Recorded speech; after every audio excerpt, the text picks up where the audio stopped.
Comment rédiger un argument en dissertation de français? Prenons appui sur l'argument suivant. Victor Hugo s'inspire du deuil autobiographique de sa fille. Nous utiliserons deux exemples.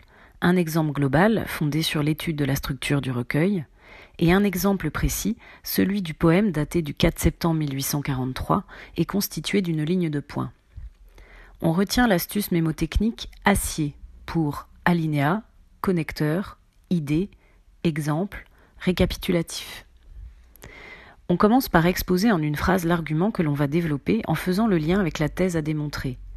D'abord, nous allons voir que le recueil rappelle une autobiographie, car Victor Hugo s'inspire du deuil autobiographique de sa fille. Puis, on développe l'argument. En effet, Hugo a perdu sa fille Léopoldine, morte noyée à 19 ans en 1843.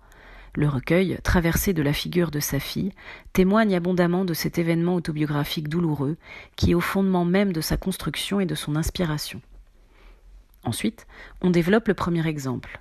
D'ailleurs, le recueil est construit sur la fracture que ce deuil a créée dans la vie de Hugo. En effet, les deux parties du recueil, autrefois et aujourd'hui, correspondent à l'avant et l'après du deuil, dont le point de rupture est l'année 1843. Un abîme les sépare, le tombeau, précise Hugo dans sa préface. On développe ensuite le second exemple en l'articulant au premier. Cette fracture du deuil est également exemplifiée par le poème intitulé 4 septembre 1843 dans le livre 4 dédié à Léopoldine. Ce poème est plutôt un non-poème puisqu'il est constitué d'une ligne de points qui symbolise tout à la fois l'indicibilité de la souffrance extrême, la parole suspendue dans le silence et la fracture existentielle, soit l'abîme exposé dans la préface. On termine par un bref récapitulatif en une phrase.